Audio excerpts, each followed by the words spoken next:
But yeah, let's get started. Anyway, basically, for anyone that might be listening that doesn't know Dawley, do you want to give us a bit of a background information on yourself and tell us about yourself? Yeah, hey guys. So I'm Dolly. I'm from the UK, unfortunately. I don't live there anymore. I live in Ibiza now in Spain. Much better here. And yeah, I'm a DJ and producer. I've been doing it about 20 years now.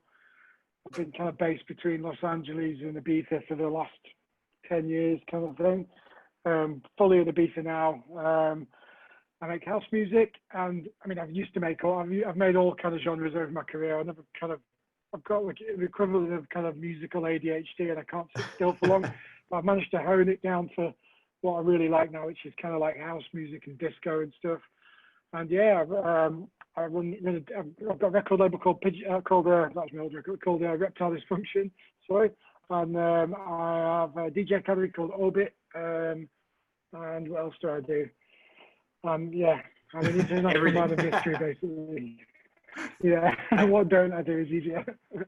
I guess like you've probably been on house now for the longest. Like that's the genre that you've been sort of working mostly. Like out of your 20-year career span, would you say house is probably the main genre? Yeah, I mean, I started with hip hop, and then kind of like went quickly found I got into like hip hop, and then really kind of got into DJing because of like turntablism. It was the kind of like the technique and showing off being a DJ that interested me more than the music at the time. And then I found house music, and then became a music junkie through house music. So house was like when I actually fell in love with music properly and understood it. And then kind of like it was a kind of successful house DJ in the UK until I kind of got my Radio and Essential mix. And then I started producing then. And as I started producing, kind of dubstep started emerging. So I accidentally made a couple of big dubstep records just completely by accident. And then all of a sudden I was a superstar in dubstep, and it was ridiculous. So I didn't really like it. It was just like I was making it just for my sets. And so I spent a few years trying to like work out what the hell I was doing there. Like went around the world with it. It got me to all kinds of crazy situations, and then just realized I wasn't happy because I was making music I didn't really like that much. So I went back to making house music again, and I'm back here again on a similar level doing what I love. So yeah, it's kind of come back full circle again. Yeah. Yeah, sick. I've always wondered that because like the DJ sets, like you use the DJS 500 and you're like kind of scratching and you're doing, I guess, a lot of things that most house music producers and DJs don't really do. I guess most house DJs just mix in and mix out. That's kind of the style. So having that background probably brings a bit of a flair and a bit of like a different kind of approach to mixing house and that sort of thing. Well, yeah, I mean, like when you're mixing hip hop, you don't have intros. You've got like 3 minutes per track, so you've got no time to think. It's all about quick cuts and mixing tracks together that weren't intended to be mixed. With house music, they're designed to be mixed. It's very easy. So what you find is when you come from hip hop to house music, it's just a dream. You've got like 6 minutes to just do whatever you want. So if you apply that kind of turntablism technique to house music, and it's finding the balance. Like, you know, there was years where I was just doing way too much, and it's jarring for people and listening to house music. You know, like they just want a repetitive groove, and I'm doing loads of stupid nonsense. So I think I've found the balance now where I'm a bit smoother, and you know, I know when the right time is to do something like interesting. But you know, having that extra time gives you time to use acapellas or another deck or samplers or whatever I can get my hands on, really. So yeah, it was the perfect way to come into DJ, really. If you can do turntablism and beat juggling and scratching, then mixing house music is just a dream, and you can just layer it properly. So yeah. Yeah, I guess I've been pretty lucky because I've been able to watch you DJ in Fiji a couple of times for Your Paradise and in Sydney and probably a couple of other places that I'm forgetting because I was having too many beers. But yeah, you pretty much like mainly like from what my memory, like you've always got like a little a cappella kind of loop or something running, and you use the DJS 500 a bit. What would your setup kind of be if we were back gigging right now? Yeah, so my tech rider is 3 CDJ 2000s, 1 vinyl turntable, because I like to bring a lot of like fresh, like unreleased, like white label stuff, and just stuff you can't get digitally.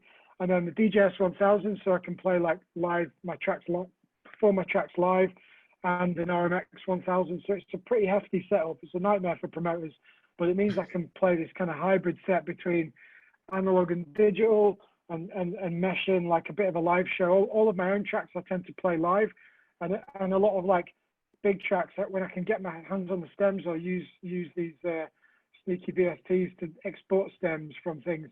I can play the track rather than just mixing a track into a track.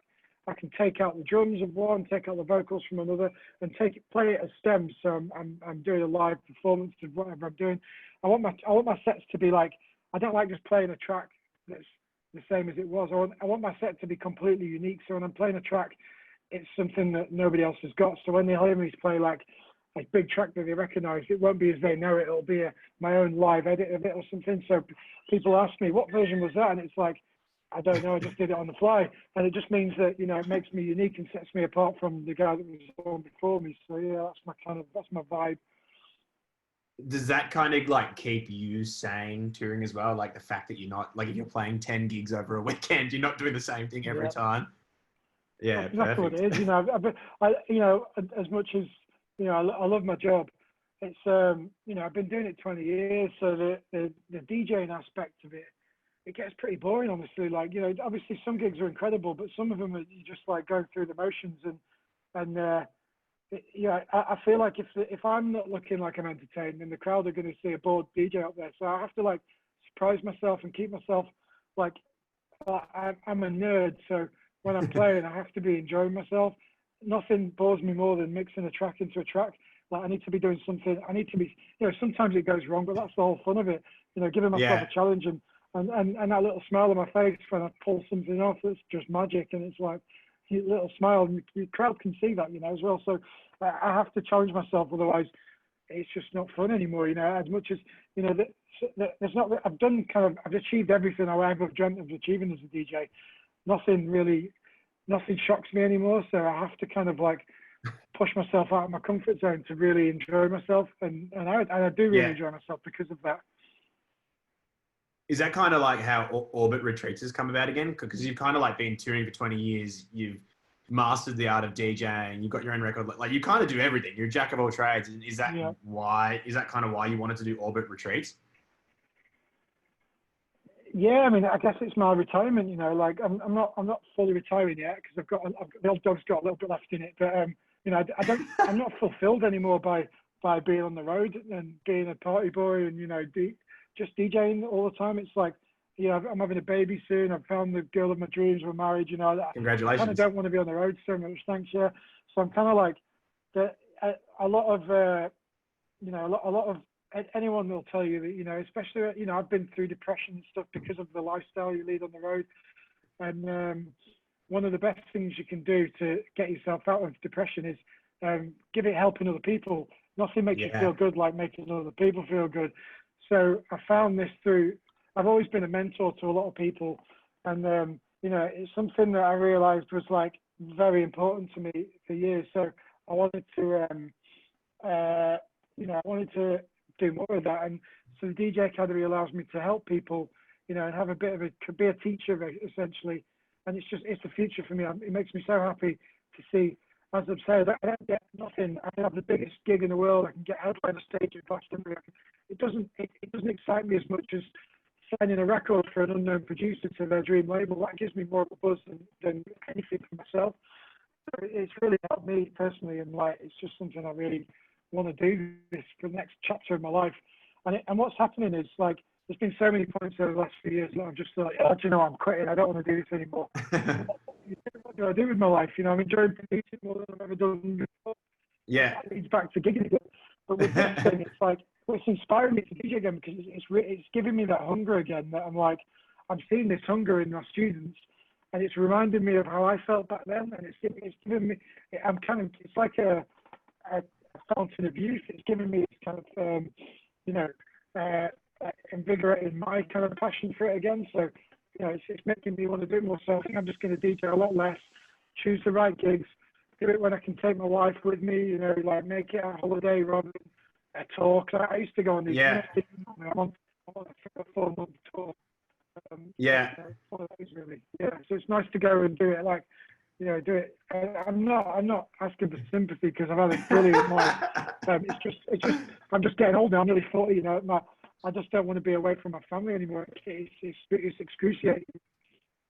Yeah, I guess you'll be able to bring the entire family on tour once the kids. It'll be kids eventually, I'm sure. You'll be you get a family Yeah, roadshow, get a van. yeah, Yeah, amazing, man. I guess a lot of the people that are going to be watching this and a lot of people in our group kind of are DJing and producing, and they're not at that level where they've been able to do these touring gigs. They might even only be doing a few gigs.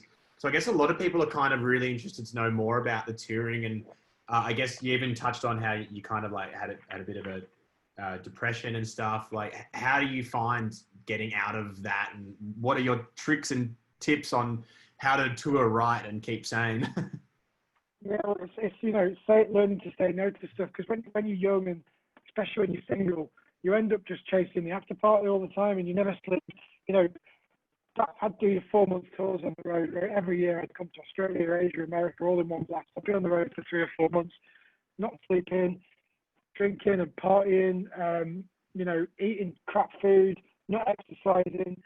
That all these things lead to depression. There's no way of avoiding that. I'm one of the most positive people I know. I always have been, and it just, unfortunately, those things zap you, everything, your creativity, your energy, and so you have to find some. So I found it in not going to after parties, not going to the gig too early, Yeah, cleaning up professionally, dinner, but not drinking too much. Um, Not meditation's been killer for me. Like Headspace has been a lifesaver. I use So Headspace. Oh, cool. really, yeah, so it's so good for that. Switch my diet. I'm vegan now. And that really helps eating clean and making sure that I'm not putting too many toxins in my body. And when I'm tired, if I've got half an hour, instead of sleeping when I get to a hotel, you have to go exercise and get your endorphins up, and then that makes you make better decisions. And then just sleep. Like whenever you get the chance, just sleep. And it's amazing what a good sleep does for you can be feeling awful, and you have a good sleep, and you're a different person. It's just finding that balance, and also Yeah, you've got it's kind of like everything in moderation, including moderation. You've got to have some fun as well. It's picking those moments to have fun and just not pushing yourself too hard. I mean, I'm sure lots of you have watched the Avicii documentary, and he's a prime example of what happens when you push yourself too hard and you end up in situations you don't want to be in. And I've been there several times in my career where I've been pushed into situations I don't want to do, and it doesn't make you happy. You just got to do what makes you happy, make the music you want to make. Don't ever do things that you don't want to do just for money, because money isn't the answer. Fame is not the answer. Fame's the worst thing about my job. If I could do this without fame, that would be my dream. But fame is my worst thing. That having to be famous. And I'm only a small scale. I'm not famous in the scheme of things. But I'm a public figure, and I'm a role model to some people, and that comes with a lot of responsibility. And I'm not ready for that. It's it terrifies me. It's whenever I get too successful, I back away from it quickly.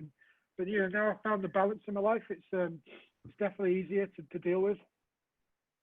It's funny. Well, not funny, but it's interesting you bring up the Avicii thing. I guess what I took out of that documentary is the reason he drank so much is because he had stage fright. Is that something that you've experienced, or are you always pretty much ready to roll, confident as just get it there and do your thing? Yeah. What's weird about it is the more successful you become, the worse the stage fright becomes. Yeah, right. When you got nobody to let down. When I was young, I was so confident. I remember doing my Essential Mix, and Pete Tong came to my hometown, and I was just a small town DJ, and I didn't even plan my mix. I just went for it. I was so cocky, and it was nothing fazed me. And then now further on, now I've got more fans, and I've developed a reputation as a skilled craftsman in what I do. On the DJ side of things, people come to expect something special, and also I'm a role model to people because of the way I present myself and do things, hopefully. And but you know what? That shits me. That terrifies me now. And when I do get stage fright. It's horrible. And I'm everything about everything I write on social media, I overthink it now, and You know, I'm Yeah. becoming a perfectionist. I'm becoming a bit of a hermit. It's weird. It's just this. It's fame. It's fame that does that to you. It's horrible. And I wish there was a, I wish there was a way, an easy answer for. I've not found the answer yet for it. I'm working on myself a lot at the moment. You know, I'm doing all kinds of techniques, counselling, and stuff to try and like get to the root cause of it. But I think it's Oh, just, amazing. I don't have an ego. I have no ego, and I think it's like, I can't.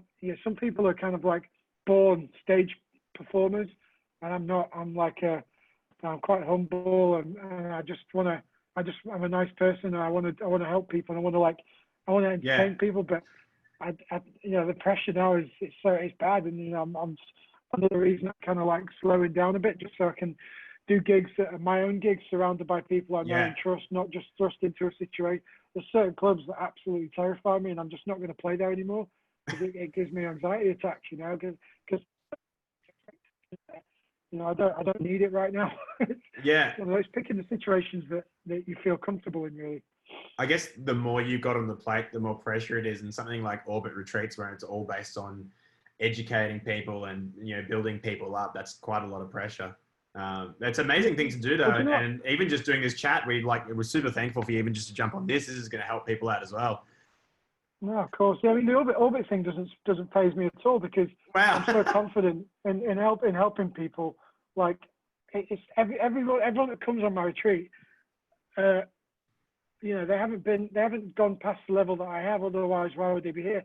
I'm Yeah. more fearful of, like, the music industry's tough, and it's very like, there's cancel culture, and a lot of very jealous DJs out there that kind of very bitter about people's success, especially in England. English people are horrible like that. You're very positive in Australia. You're lucky, and Americans are as well. Being English, Yeah. it's pretty nasty. People get pretty bitter about you having a bit of success. And it affects you, and the criticism online for, like, just even when you're trying to do something nice, people find a way to turn it into a bad thing. It's weird.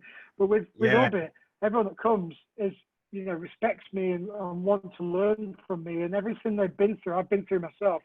So there's a respect and there's something I can help people with. It's not There's no pressure there. It's all I'm doing is I'm fully confident that anyone that comes to me for help, I can help them. So there's no pressure there. It's not, and there's no one coming to me that's trying to catch me out, or trying to like find chinks in my armor. They're coming because they want to learn. It's great. Yeah. Oh, that's amazing, man. So obviously we're in a pretty weird situation and a bit of a limbo right now with the current world situation. That's obviously changed your plans this year. What have you got? Have you kind of got like a backup plan, or are you just playing it by ear to bring back your Yeah, I mean, tours and Orbit and all that sort of stuff? it's a horrible situation, and like first, we've all been through all these stages of grief in the same way. It's kind of like just suddenly life has been turned upside down and the way you knew it. But quite honestly, for me, I wasn't happy like with the way things were going. I was at rock bottom with the way my touring was going. I felt like I was trapped in this hamster wheel. Nothing was working right. I wasn't earning the money I was supposed to be earning because everything was just, my system was wrong. So as it all got announced, I was about to go on one of these 2 or 3 month tours. My American tour was about to start, and I pulled the tour the day before, and luckily it was perfect timing. My wife was pregnant. It was like she was going through some pretty gnarly morning sickness, so I was pretty stressed out about that. So it all happened perfectly, and like it gave me the break I've needed. My mortgage got frozen because of this. Giving me essentially a year off. I never thought I'd be Is this able the to first afford to break do. you've had in 20 And years? in that time, as you know, I've made so much music with you and all kinds of people. Ever first break of any kind, and I've made so much music. I've made 3 albums under different aliases. I've like sorted out my PRS and publishing. I found lots of new ways to make money as a producer, and with Orbit. And but all of our Orbits have been cancelled, which sucks. But also, it's given us more time to make it better. And just like spending time with my wife, like it's you don't know what a difference it's made to my mental health. So, it's what I needed, and I don't celebrate it in any way because not everyone's in the same position in life that I am, and and I hope it's over soon for humanity.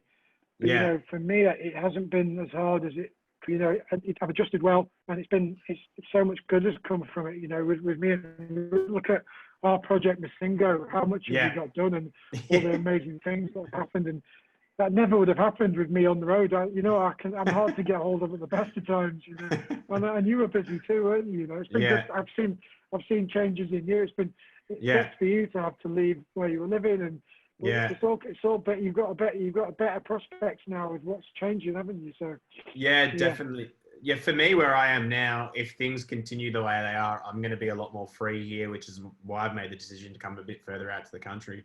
And it's funny.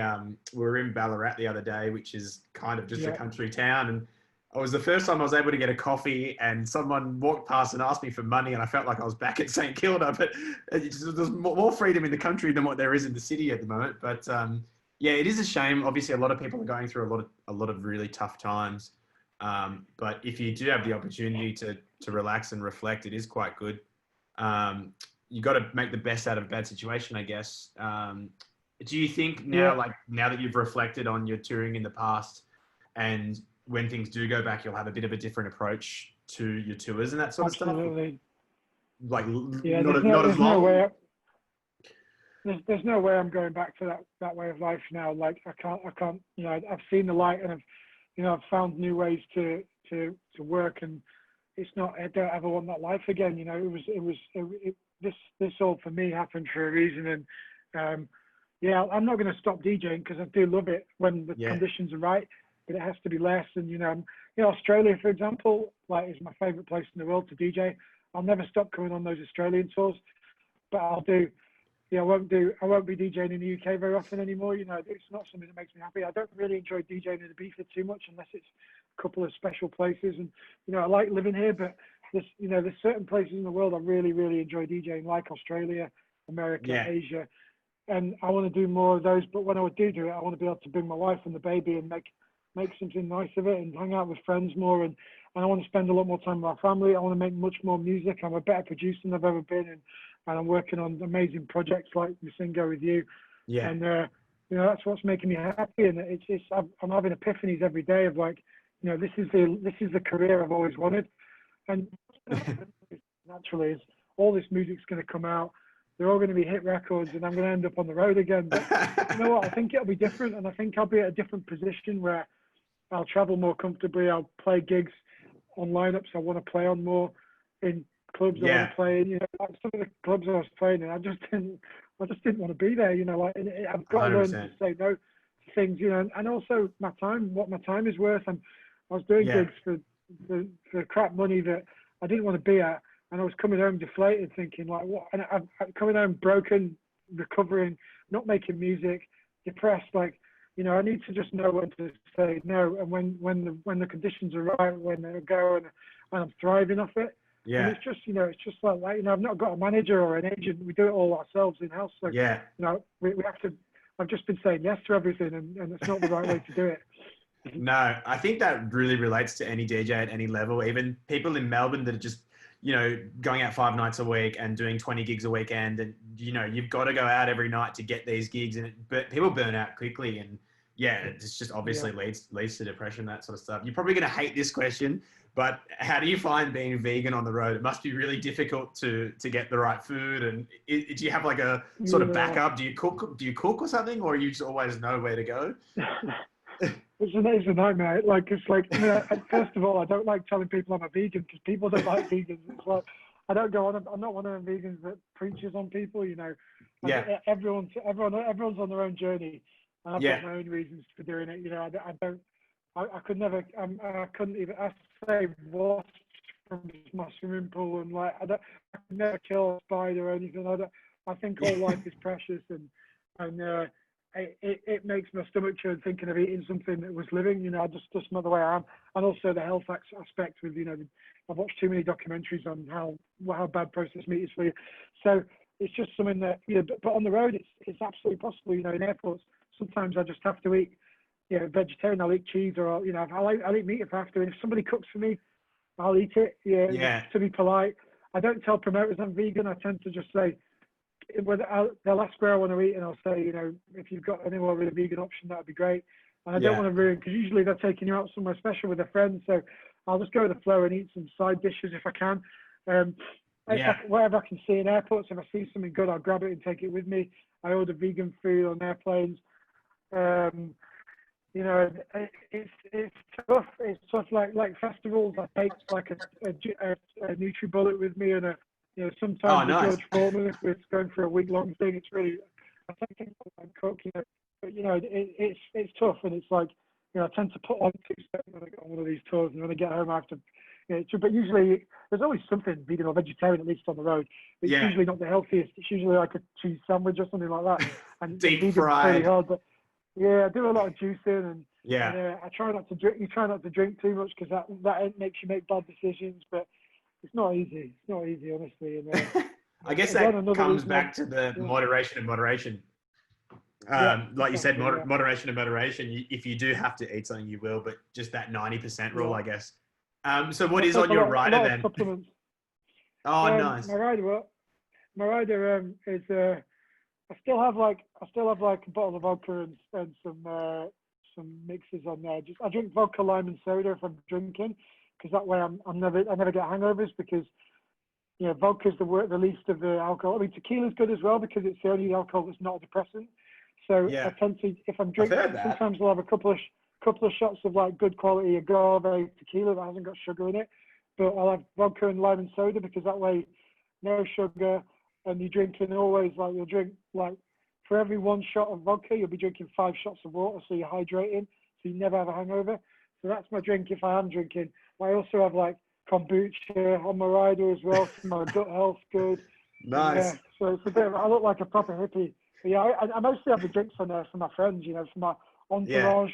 When I'm playing at a gig, I've normally got 5 mates with me that want to have a drink, and I'm like, you guys get sick of it.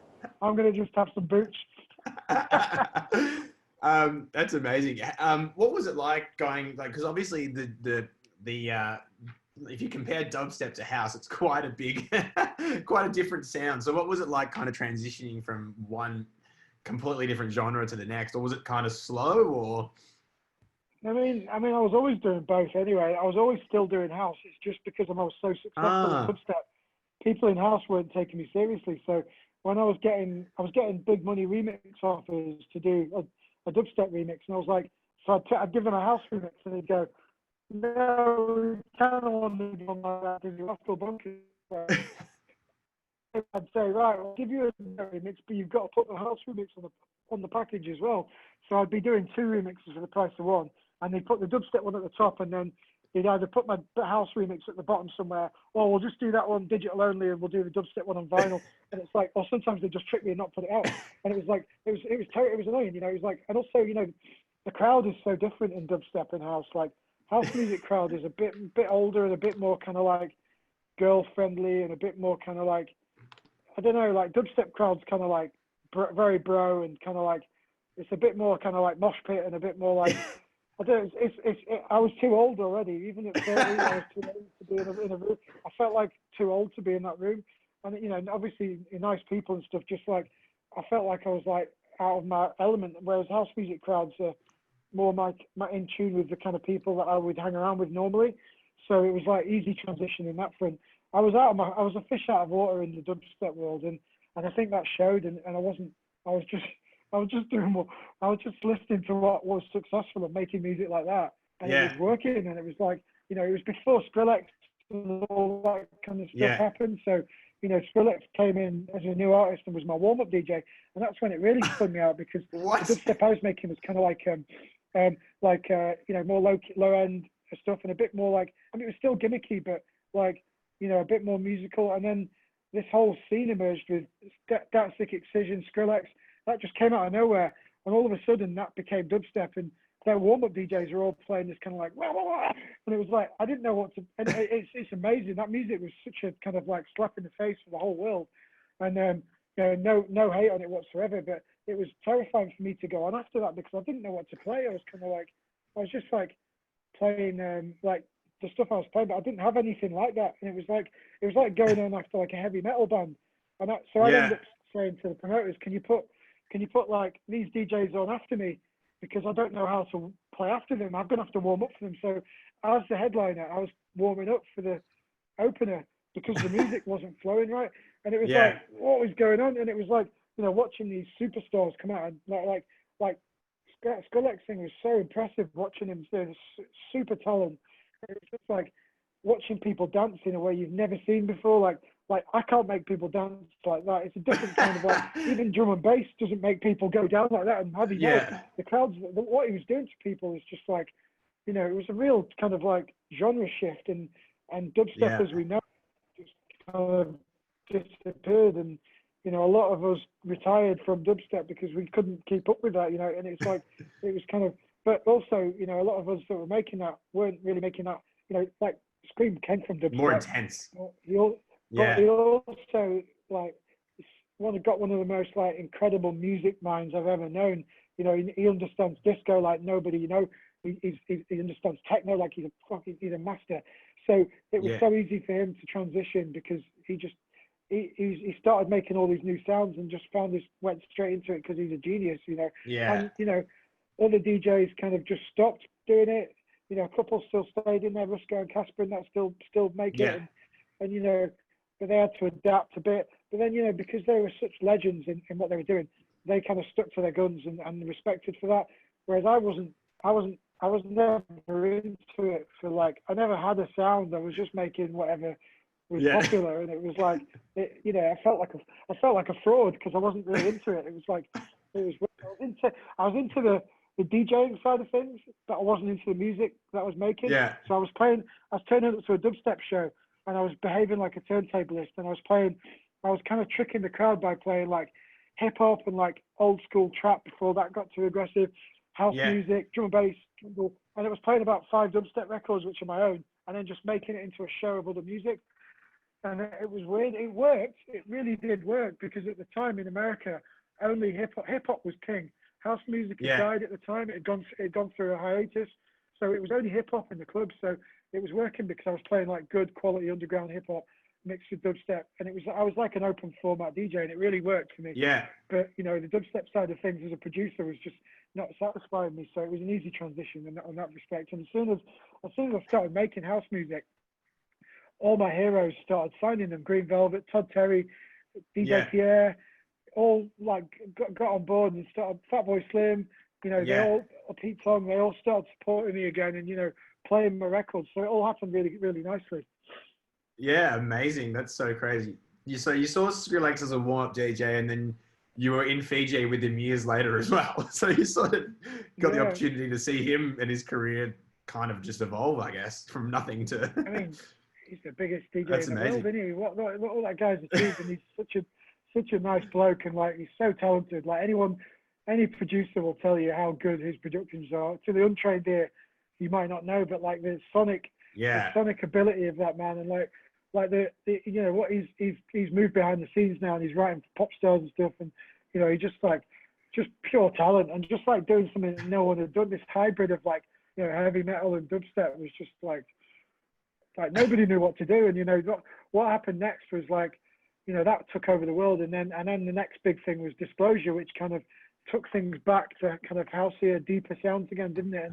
And at the same time, Yeah. Hot Creations and Dirty Bird and stuff like that were really having a renaissance, and kind of brought house music back again, and opened up the world for all of us again to be making house music, because you know, a lot of the house music stuff had really kind of, the kids weren't into it anymore. It was just the older kids. So the kids coming through were just all into dubstep. It was kind of Yeah. crazy. Yeah. Yeah. I do remember it was like MK put out that Storm Queen remix, Disclosure came out, and Yeah. that's when everyone was like, house music. Yeah. Oh, house music is good again. It was house music pop in the pop Thank charts God. again. Yeah. So Thank you guys. you said during isolation you've been working on like several different projects. Obviously, I know Masingo, which is Casper, myself, you, and we've just had Destructo join the band. You've got your Dolly stuff. What else are you working on, and what kind of styles? So I've got I'm Can you doing tell like us? an underground.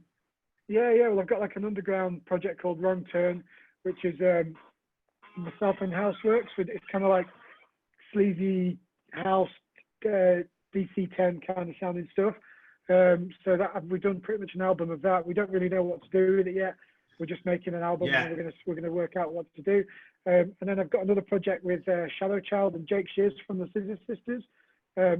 So that's called a Vec. We actually made a track like 7 years ago, and it did really well. And then me and Shadow Child made Piano Weapon at the same time, and that kind of our careers exploded. And Jake Shears went solo from the Scissor Sisters, so we all became too busy to focus on it. But with this lockdown, we've all found time to come back together, and we've made like 4 massive records with it. So again, we're working on a kind of album project. We're going to sign that to a really cool label in the next couple of weeks. So yeah, I mean, what I found is, you know, with Dolly, I was making so many different sounds, I didn't know where to put them. But now, you know, with Masingo, it's kind of like our live project, which are all kind of like interesting world house music. The more underground stuff is my wrong turn, and the stuff with Avec is kind of like throwback 90s power proto house, like Technotronic and Living Joy.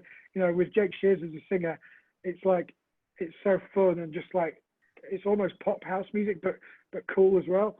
So, you know, I've got boxes to put, and with Dolly, I've got this extra all the wild card stuff goes in the Dolly pot. You know, it's just giving me so much freedom as a producer that I don't have to overthink. I just go and make whatever I think about, and then I put it in one of those folders and it fits. So it's great. Yeah, amazing. That's so good. Is there any like specific studio gear you've purchased or anything new additions to the studio that you've been using the most? I've got that.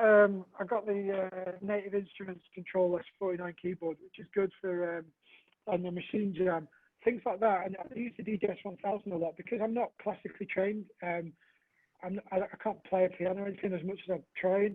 Things like those things have got scale mode on them, so you can just find a note that you like and put it in the same chromatic range, and you can look like you know what you're doing, and you can play chords and stuff, and it all does it for you. So it makes making music a lot easier. You know, I've got the Rolling Cloud stuff has been really good because I've been making a lot of acid, but then things like Faux Psychon's been good, like the 303 emulator. That's a good VST. I've got all the new Pioneer stuff, obviously the AS1's great for kind of good bass lines. Like the DJS 1000 is just my favorite thing to start tracks on because it's like an MPC, so I can jam out ideas. Again, I'm not classically trained, so I've been drawing things in, and it just takes me so long, or just pressing one note on a keyboard. And with the DJS 1000, I can switch into scale mode and make bass lines and drum sequences and stuff. That's been good. So you just load all of your own samples into the DJS 1000, DJS 500? Exactly, yeah. Yeah. Exactly, yeah. And then, the Casio CZ1000, I've got that, and that's been great for like, old school kind of sounds like Hoovers and stuff, and old rave sounds. And what else? The Squid, the Pioneer Squid's amazing. It's kind of like a multi-track sequencer. So again, it's like an MPC, but you can put 16 different synths into it, control them, and it's got this randomizer mode. So I'll have like, a Yamaha DX7 or something plugged into it, and then it'll just randomize a sequence and come up with a bass line for you. Right? It's come up with a synth lead for you, totally by accident, but you just stumble across stuff and it just works. So, things like that. Yeah, I find just jamming with things, you tend to get, being in your comfort zone. Like I struggle, I've got ADHD, so I struggle to look at a computer screen for long when you computer VST. So I like something physical that I can play with. Yeah. What were we using? We were using the vocoder the other day as well. What was that one called? Yes, this one sec. We're having heaps of fun with that. I bought one, but because of the coronavirus, it's like delayed. I'm getting it in September, but I can't wait to muck around. Roland V3. It's like a vocoder. So basically, it's good, if you want it, like one of the things for producers, the hardest thing is finding vocals. So, one thing, Green Velvet's a master at, making his own vocals. It's not as hard as you think. If you get a good songwriter friend or a poet or somebody can write some vocals for you, or, go on fiverr.com and, get someone to write some vocals, or just write something that's like simple, just to look at Green Velvet's track. It's usually 3 words and a drop. Yeah. Think of something poignant and relevant, and then use a microphone. So you can change pitch, the format, the mix balance, the reverb, and then all kinds of different. You can vocoder, synth, lead. You can make it into a bass, a megaphone, radio, scatter effect, auto pitch, and all these different things. You can pretty much do anything to your voice, so you can make yourself sound like Mike Dunn or Green Velvet or bloody Celine Dion. It's kind of like an auto tune thing as well. So like things like Melodyne are good for that with vocals to afterwards and change your voice into whatever you want. with this, you do it live, like you mess around. You can obviously do it with DST, but again, hands on. You can, it's £100. You just like talk. I'm gonna talk about stuff, and you're like, I'm gonna talk. It just like make all these like weird things, and you end up. We found some really good stuff, didn't we? You end up with like, writing your own vocals, and you don't have to get a vocalist. You are use a sample, which if you can avoid using. If you can avoid using samples, that's the key for this, Yeah, you are now the lead singer of Masingo with the one track we use the vocoder on. Could you like recommend maybe like one piece of studio gear or like a VST under $100? Any favorites? Any new ones? Something cheap? Everyone's on a budget at the moment. It doesn't matter new because I'm like I don't know what's new anymore. I just find to stumble across it, but like for effects, like that Valhalla's really good for like it's kind of like a really good high-end guitar pedal effect, but it's good for like old school reverb, delay, tape echo, pitch shifting, stuff like that. It's, there's a lot of good stuff in Ableton, but this is just like another level of like really good effects. That's cheap, £50 or something. Like I said, that Post Icon's really good. That's like a Roland 303 emulator if you want to make kind of like acid bass lines. Dada Sausage Fattener, classic, but it's great. It's like for like one thing that I've learned a lot about is compression and just even for like if you've got like a track that's not very good quality, you just stick it through a compressor or like a sound or a vocal or anything. Putting a little bit of distortion and a bit of compression on it really speeds things up. And it's kind of like almost like running the sounds through like an analog compressor or something. So it's really easy and fun. It's like a sausage, and you just turn these little dials, and it makes everything like you put a big growl and everything, and a load of. And another one is like for outlet sampling, and I use my DJS 1000 as my sampler. But if you can't afford that, there's loads of good samplers. So Serato samples amazing, and to just throw a load of samples into it. It sounds stuff onto your keyboard. It makes it into scale mode again, so you can play everything range. It's got a nice big view, like a wave editor. If you've got no musical framing it, and the time stretching of it is better than Ableton, it's better than Record Box. It's incredible time stretching, and the quality of it is brilliant. So it's the best sampler I've found, for like, and that's cheap, that's £100, that's incredible as well. So there's like good go-to cheap things that you can get. Yeah, sweet. I'll add links to all of these in the description on the YouTube channel as well. I did see that Disclosure uses that Serato sample too. I know a lot of people prefer that above other stuff. Sweet. At this point, does anyone want to actually ask any questions? Are you there, Dolly? Your internet's kind of a little bit low. Have we lost you? Can you hear me? Yeah, sorry. Okay, we got you. That's all right. I'm still here. You working? Did anyone want to ask any questions? You can either throw a question in the chat to everyone, or if you want, you can just take yourself off mute and ask away. Anyone out there got any questions? Don't be shy. I love your jumper there, Ollie. Looking good. Anyone out there got any questions? No? Yes? No? Okay, cool. Sweet. Well, yeah. So what release is coming up then next? What can you tell us next? And what's the best way for people to kind of keep up to date with, Orbit announcements and all that sort of stuff? So I'm sure, I think what's coming up. We've got Never Ever, our track with Masingo, coming out on our new label, Masingo Music. Don't know when, but it's in the works. It's incredible. October 15th. I can't wait. October 15th, thanks, Chris. I've got a track coming out October. I better check on that, actually. I've got a track coming out on Golden City's label. I think it might be October. I better double check because we don't want them coming out in the same week. I bet remind me to check on that this week. And what else? I've released so much music this lockdown. I'm going to take a little bit of a break from my own stuff just because I feel like all my tracks that I've made have been club tracks, and there's no clubs, so I feel like I've been wasting them a bit.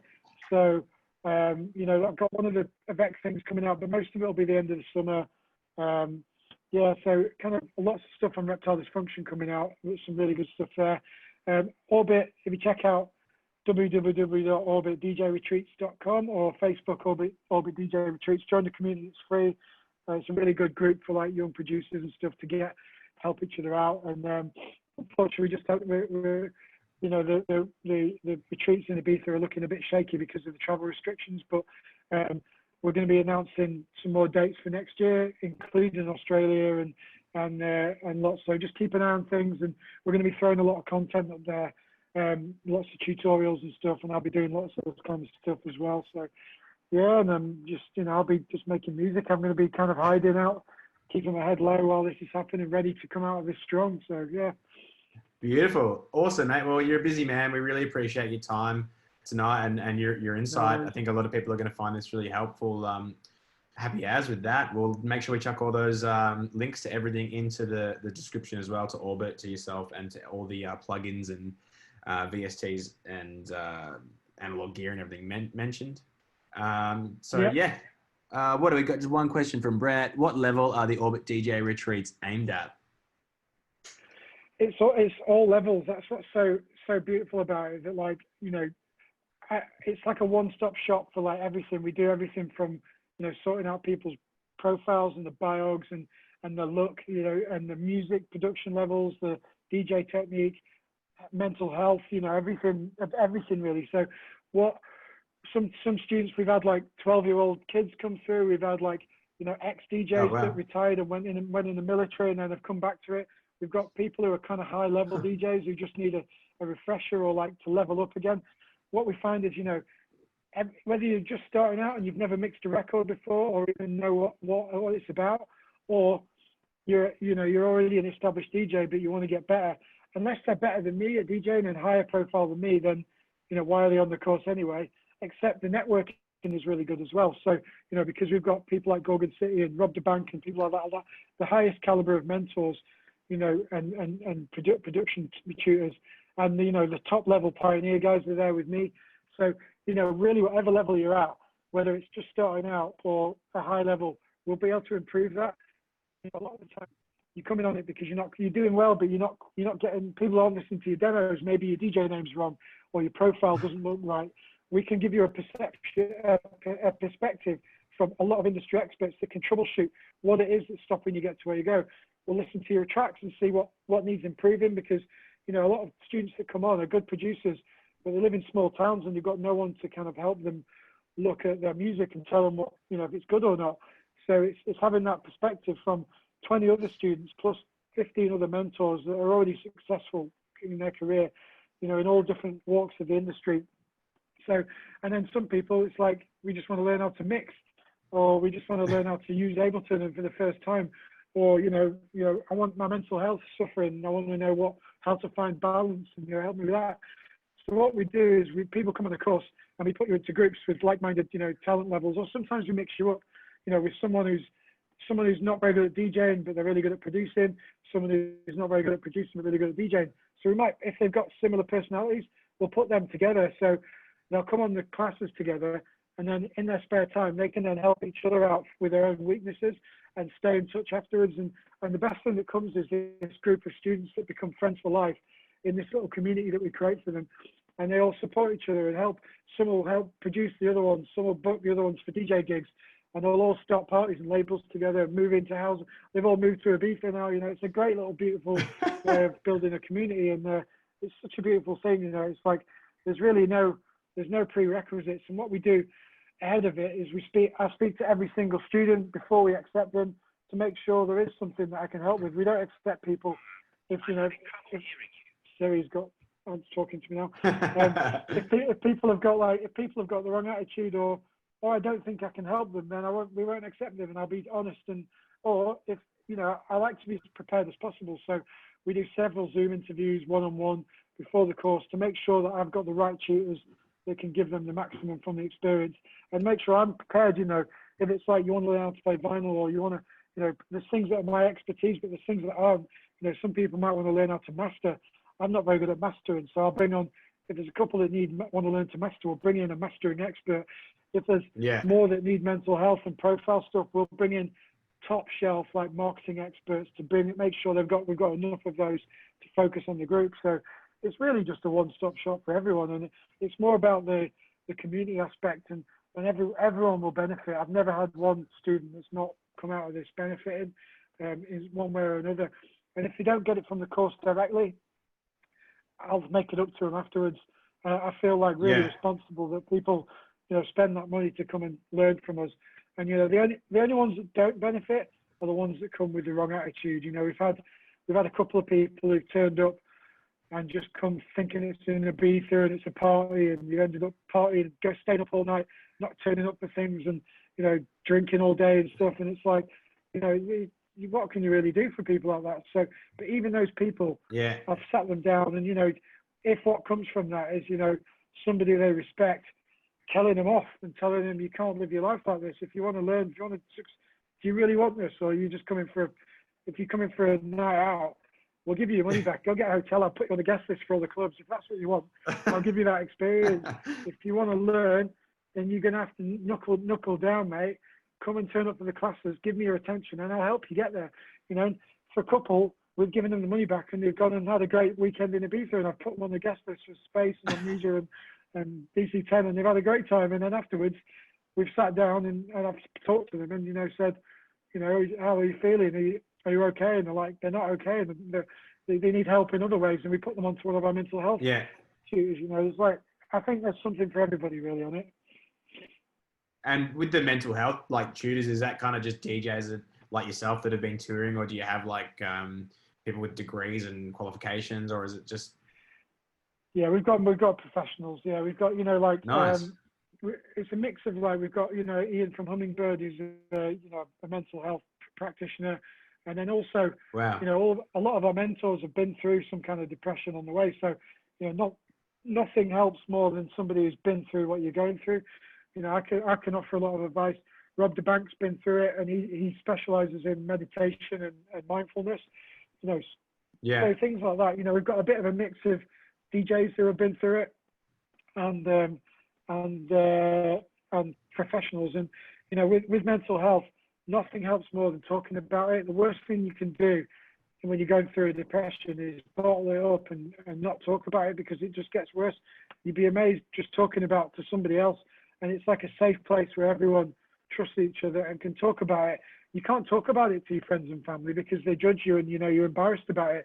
But coming to a new group of people, you can be free and you can talk about these things, and they're not going to tell your friends. You don't have to be ashamed of it, and you shouldn't be ashamed. But a lot of especially blokes, we're not good about talking about our feelings, and you bottle it up and you feel a bit silly. Talking about got depression and meditating, and but you let your mates will rib you in the pub and go, just man up and have a beer. That's not the way you get through depression. You talk about it. So no, I think it's just a great thing to be normalizing the talk about mental health and normalizing the talk about mental illness and what people can do about it. It should be an everyday chat. It should be taught in schools. It's the most important thing, really, arguably, out there. It's the most important thing for everyone, no matter what industry you're in, and so no matter how old you are. So it's amazing that it's good to see people actually just talking about it and having the spotlight on that just as much as learning to DJ or learning to produce. It's one of the main things. Well, there's not many DJs at my level that haven't been through some kind of hardship in mental health. Like, some talk about it more than others, but unless you really clean living and you've already got your life sorted out and you come into DJing as a hobby and really you've got a really strong mental health and you don't get sucked into it, then most DJs you'll find, if you talk to them about it, have struggled at some point. And some people don't like to talk about it. It's taken me a lot to be smart enough to be able to talk about it in public, because you should never see vulnerability as a weakness. It's a strength, and being able to talk about it makes it better. If you don't talk about it, it gets worse, and you just have to do it. And it helps other people. Showing that you're not going through this alone. Everybody is. Everyone, especially now, everyone's going through some shit right now. You'll be amazed what people you don't even expect. Keep an eye on your mates, because the ones you don't expect are the ones that are feeling suicidal and they just won't talk about it. And, people that are often outwardly the most positive are putting on a show. You know, no one would ever have suspected Yeah. I was depressed. You know, people are surprised to hear that, but you know, it's Yeah. not easy. That's great advice. Headspace is a great app as well, like you mentioned before. Is there any other Yeah, last little bits of advice for anyone that might be looking to feel a bit better and have a bit of a better mood? yeah. Like there's lots of like if you ever feeling like on the edge and you're feeling anxiety, just Google whatever the symptoms are. Like panic attack, meditation, clips, and there's these things designed just to kind of like calm your blood pressure down, calm your heart rate down, put things into perspective, and make you feel better. You know, go for a run, go for a swim. Swimming's been great for me. Talk about it. Eat better. Stop drinking and doing everything else, and eat properly. Stop eating toxins and processed food. Just clean living, and just taking a break. Don't give yourself a hard time about music. You work yourself too hard because you feel like you're going to fall behind. You can't do that. You've got to take a break and give yourself a holiday. Spend time with your family. Help people. Go and help somebody that needs it. Do like one thing a day that you didn't have to do that helps somebody. You'd be amazing what that does for making you feel better. Go and give some food to a homeless person. Check in on someone who's struggling. Just do something, anything kind that helps somebody. Go visit somebody old. Just make somebody else feel good. And it'll make you feel good as well. Amazing. Yeah, it's perfect. That's really, really good. Awesome, man. Thank you so much. We got one last question from Ollie, and it's basically, I'd love to know this as well. How do you maximize your studio time? Prioritizing all the things you do. How are you juggling everything? Is there a method to the madness? Well, I wasn't before lockdown. I was having a nightmare. It's like it's preparation's everything really. Having time, has made a big difference. But creativity comes in blast. Nobody can just be creative all the time. What you've got to do is use your creative time to be making music and doing the good shit. So you've got to use that other time to try and prepare. So having lots of ideas ready.